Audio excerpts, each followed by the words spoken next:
to the program. I'm asking you to please pass this program along to everyone you know. Every parent, every teacher, every grandparent, counselor, church, and organization needs to hear today's discussion. It is that important to the lives and safety of our children.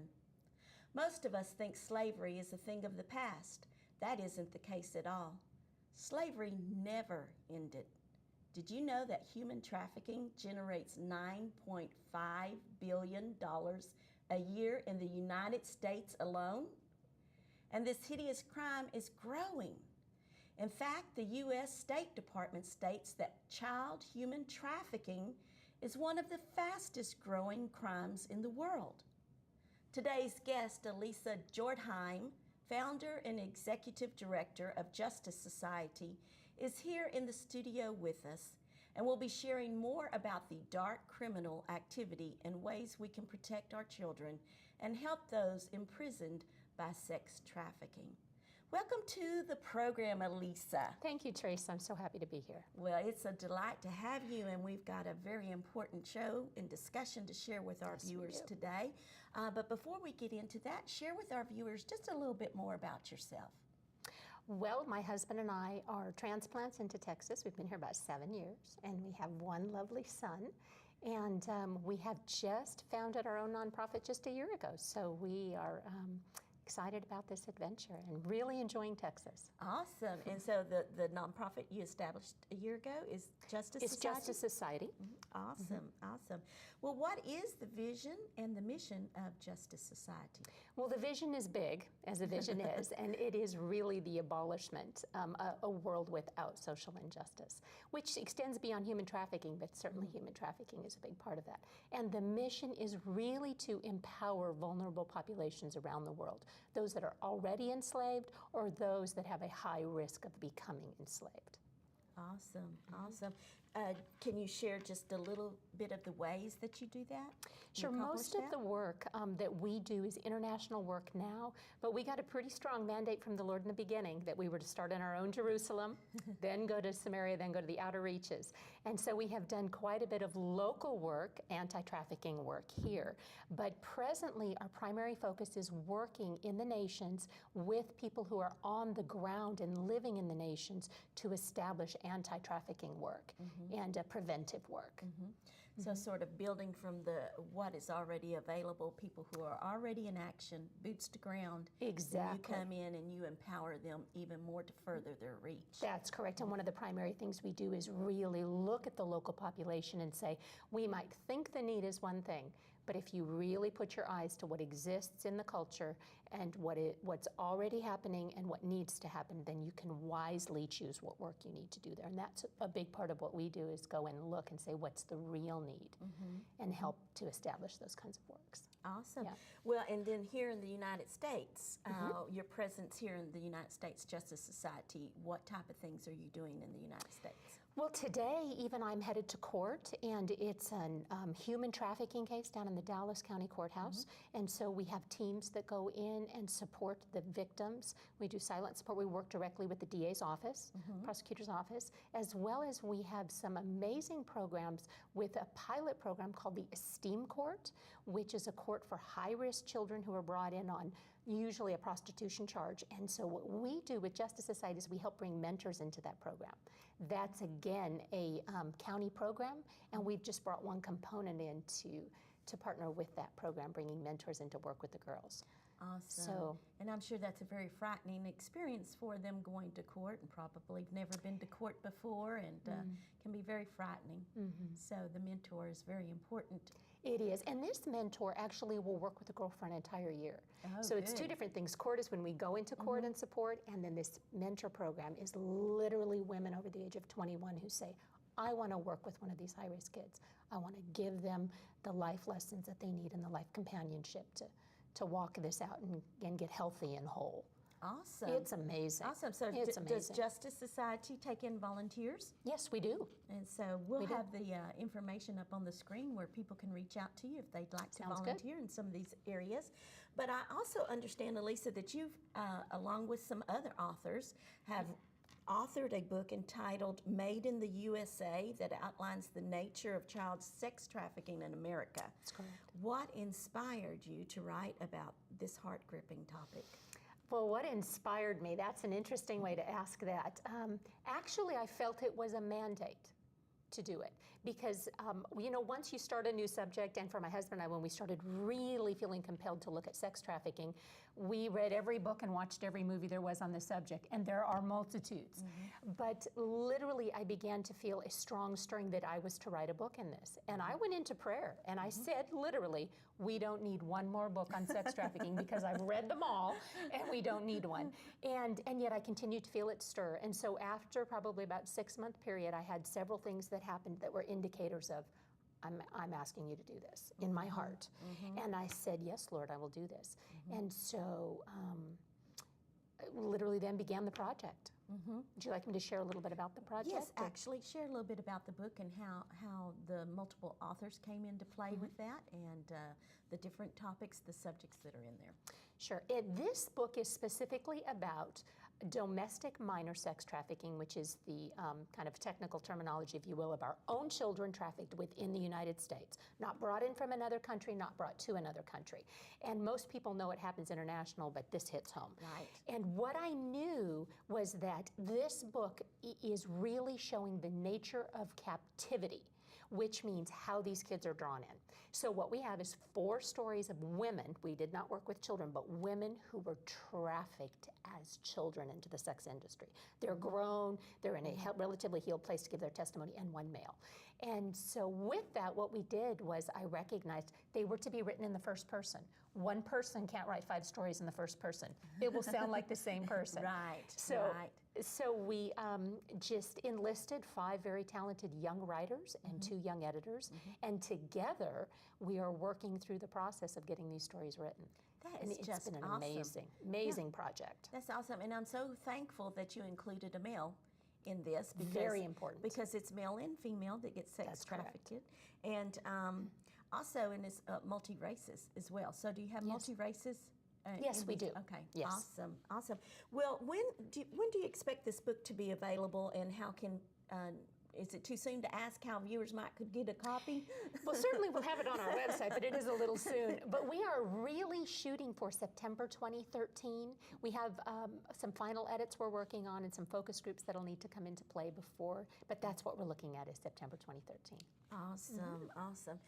Well, Alisa, there's probably someone out there viewing the program today that says, oh, now child sex trafficking just does not happen in the United States or in my community. That only happens in other countries. What do you have to say that would convince them otherwise? Well, it's interesting because this is relatively new information that's being collected, but statistically, the Department of Justice says there's over 100,000 children within the United States that are being trafficked.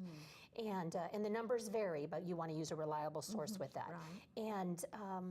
And within 48 hours, 1 out of 3 children that are homeless or on the streets will be propositioned to sell themselves or some kind of commercial sex act. 1 out of 3. 1 out of 3. And when you look statistically at how many kids we have on the streets, in Dallas it's 1,000 a night. So you're talking multitudes. I've done work in Seattle in safe home shelters, and this was probably 25 years ago now, Theresa. But when I look back on that work I did, probably 70% of those kids, if not more, because of the stories they shared with me, they were trafficked.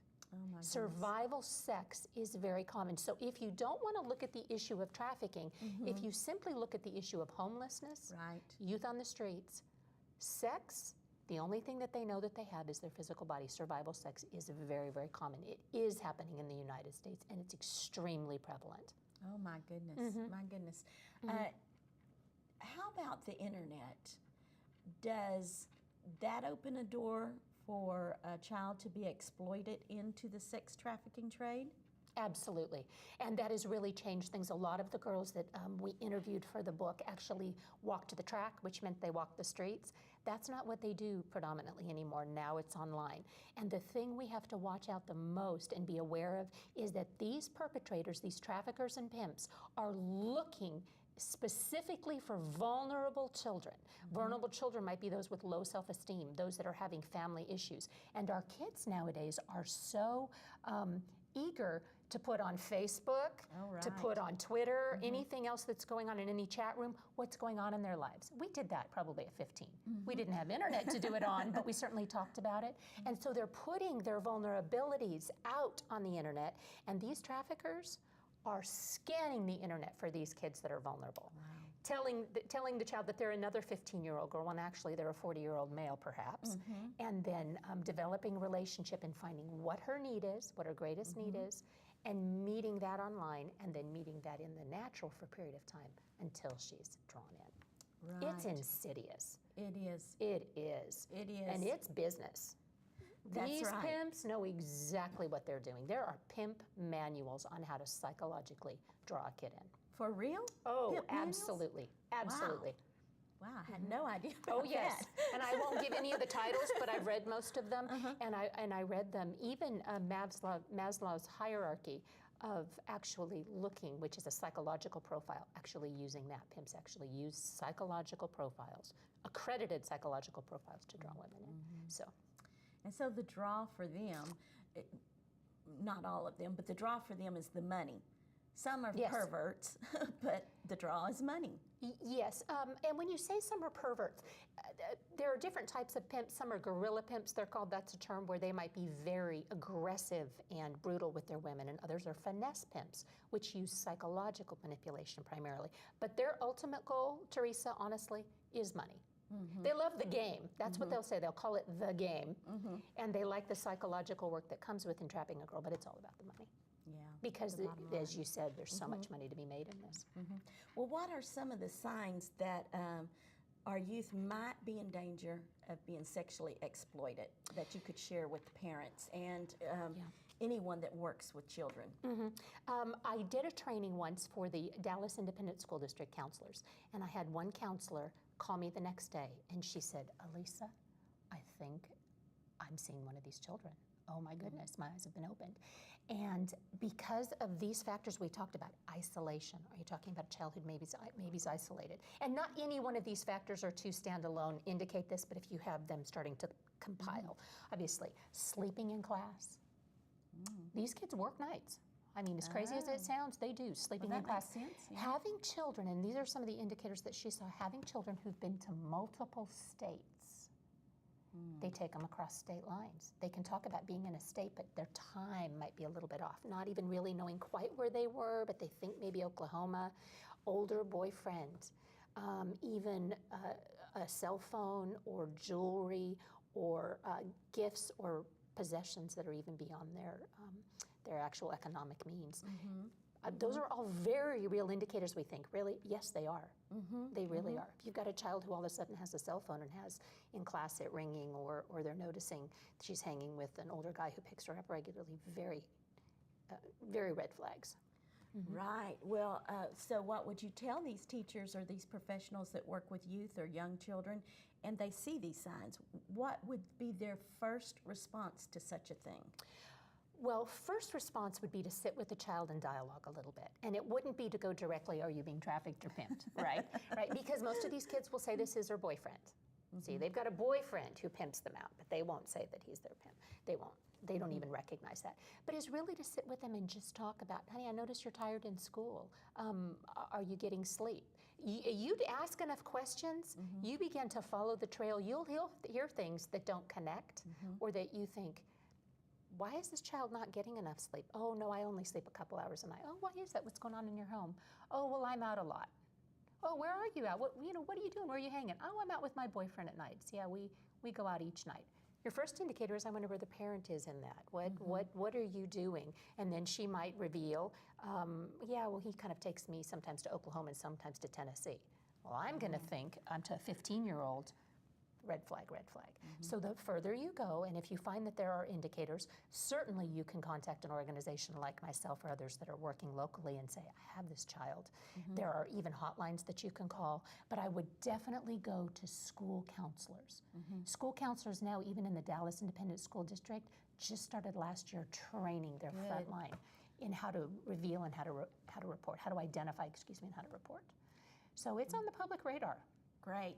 And I'm so thankful to hear that the training is there, because I'm a childhood sexual abuse survivor, and I want that into the schools, the signs to look for, and the counselors, everyone to be aware, and that is just so important. And so you mentioned they can contact Justice Society, and then there are other organizations. Can you name a couple of other organizations, mainstream organizations that they should contact? Sure. Traffic 911 is a local organization in Fort Worth. They are doing exceptional work and training in schools and even government officials. I would say that's a great contact. There is another one called Rescue Her that works directly with girls, and they even do mentorship programs for girls. They're doing great work. They have girls that need to be brought in. And the Polaris Project Human Trafficking Hotline. It's an 800 number, and I always keep it in my cell phone.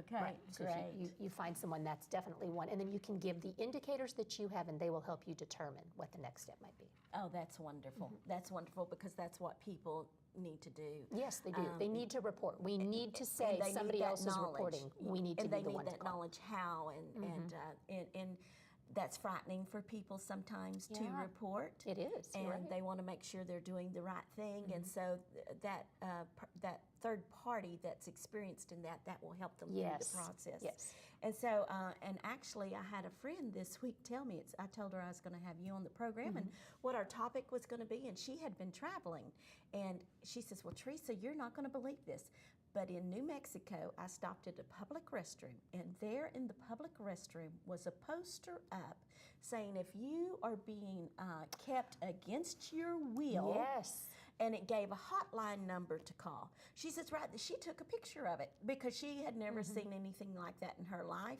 you know, and then... Department of Justice is very proactive within the last year. Yeah, so That's she took a amazing. picture of that, so I was really thankful to hear that, and that the public is becoming more aware. Thank God for that. Yes. But Alisa, what I'm finding based on my own experience, there's still so many agencies, organizations, people, population, that they cannot wrap their head around these things, and they want to turn a deaf ear or bury their head in the sand. They don't want to look at it. And I just want to tell them, when you don't look at that, when you don't address it, how many children are suffering because of that? How many youth are suffering because of that? And believe it or not, you have a child somewhere in your family line that you need to address this, because it is that prevalent. These type of things and issues and dark things are in family lines. Yes. As I've gone out, I would say, and it is male and females, Yes, but it I would is. say it's half have been molested, touched inappropriately or whatever 80% of children who've been trafficked have been molested within their own home. within their own home. Yes. 80%. Their vulnerability then to commercial sexual exploitation goes very high. Yeah, they just grow up thinking that's the norm. They do. That's And we have the such a norm. sexualized culture that it is so normal for our kids. So that next step into paid sex really is a much thinner line than it was in our day. Much thinner. It is because our culture is so sexualized. Right. And the child thinks, why not benefit from That's this? right. This is happening to me. It's Why not already benefit happening. I'm from being it? abused at home. Yeah. Oh, that's horrible. It is. So, It is. well, based on your knowledge of the sex industry trade now, what advice would you give young people and parents in regards to protecting themselves from this horrible assault? Well, really having the training in the schools is the most important thing, because it's really talking about this is what you might have this is how a man might try and draw you in, or a young man might try and draw you in. So what I would say to them is take it serious. See, often, at 15 and 16, or even 12 and 13 is the average age of entry, actually, is we're thinking, oh, that's not going to happen to me. It is happening. It's happening all over. So listen to those things that either your parents or those in school are saying to you, and just take it very serious. And you can still make your own choices, right? But now you have the information so you can make wise choices. Right. And for parents, one of the parents in the story protected her daughter, just a wonderful family, but she couldn't keep that from happening to her daughter. And she was what we call a helicopter mom. She's the first to say it, kind of hovered over her daughter, who was 16 at the time it happened. And one incident where this young lady went out to go have Coke, and he actually recruited her in. So what I'll say to parents is that know where your children are. Know what they're doing on the internet. Yes. Is a big key. You really do need to watch that, as well as who their friends are. At least stay on the pulse of that, just general good parenting. But I also will say this one mother who did all of these things and yet it happened, is that what she recognized was there really wasn't anything more I could do, but because I knew where my daughter was, she was able to be rescued 8 days later by the FBI because the mother responded immediately when the daughter didn't show up home. Awesome. See, big difference. Had she not responded immediately and knew where her daughter was, likely that child would never have been recovered. Right. So the mother had done everything that she could do, but this still happens. It still happens. It's quite amazing. And I know people can't hardly believe that. It's but not I the understand norm, it. but But it I does understand it. Yes, because, you know, people can be riding down the road and it can happen in the back seat, you know. Yeah. It can happen so quickly. And so I do understand that. So that's powerful. That's powerful what you brought out about that. So now I would like you to share with this scenario. Say that there is a young girl and she has a friend that she believes is been caught entrapped in this. Speak to the youth how they can help their friend, because you know the friend has probably shared with them some things that indicate that this is going on. So now I'm just like a young 14-year-old girl, and my best friend has confided in me some things that I feel like are going on that are inappropriate. What should I do as her friend and as a young girl? The most important thing you can do, because this is a very serious issue and it's very slippery, from one moment to to seeing that your friend's enslaved to the next, even getting a little too far in yourself. That's not wisdom. It's for the young girl to kind of dialogue through this problem. They need to consult an adult and bring somebody in that environment, in that situation. That's the first thing that a child needs to do. It's hard to do because you feel like you're being dishonest or untrustworthy to your friend, but really that's the thing that'll probably save their life. And so if that's a church situation, if that's a school situation, a school nurse, a school counselor, go to the person you most trust. If it's your science teacher, go and say, I have a friend who I think is really having a problem and maybe something's going on. And then they can help you get to the right person and the right contact to help them. Because it's likely that the young lady who is, being trafficked isn't going to see that she has a problem. Right. So there's no talking. One 14-year-old can't talk another 14-year-old out of it. Right. They need to get the help to be able to step back and look at it, and only an adult can really help with it. And so we would encourage that person not to feel like they have betrayed their friend in any way. Absolutely. In fact, they are doing the most important thing in that friendship, and that is to report to an adult. That's right, Theresa. And now, please watch the following clip about another great project fighting the evils of human trafficking. Visit 8daysfilm.org. Find out how you can join in the efforts to end human trafficking and sex exploitation.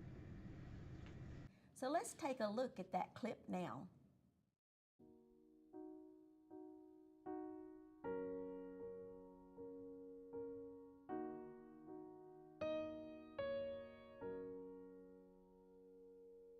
Blindly walking in a fog, haunted whispers follow me, flashes of what I was,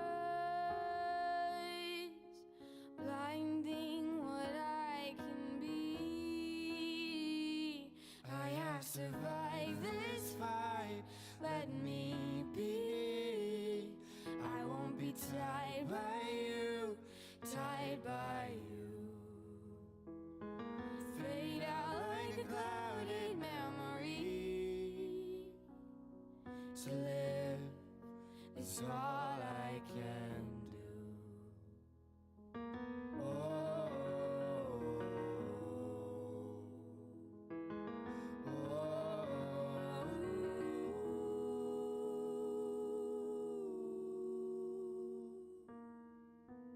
White heart tested by fire,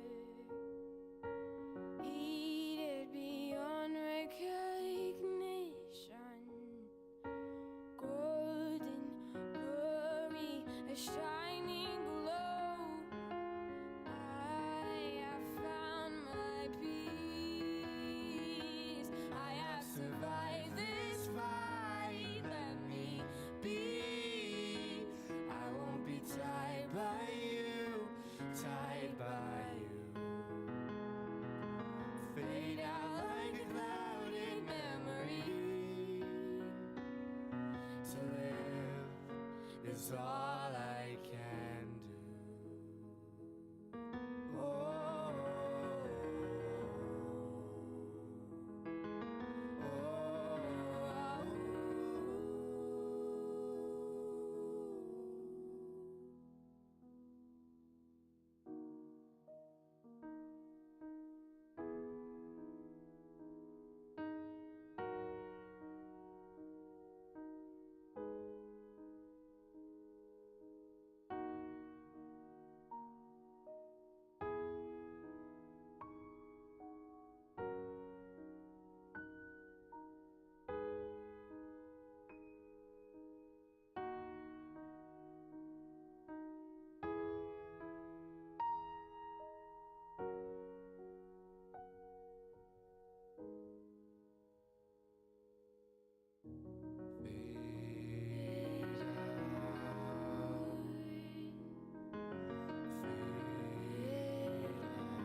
survive this fight, let me be.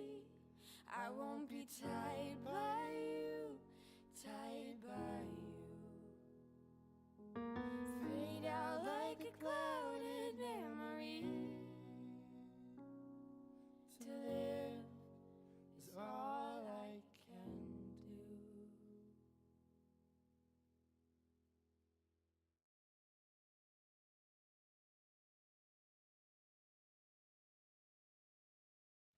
Well, Alisa, thanks for writing such a powerful book. I know the book and the film are going to empower every viewer. And thanks again for coming to be on our program today. I'm sure you have helped a lot of people today with this discussion. Thank you so much. Thank you, Theresa. It's been a pleasure. Sex trafficking awareness and preventive measures is for everyone, everywhere. Get involved by sharing this program with others. Martin Luther King Jr. said that our lives begin to end the day we become silent about things that matter. Everyone, speak up. Hate evil, love good, and do justice. God bless you.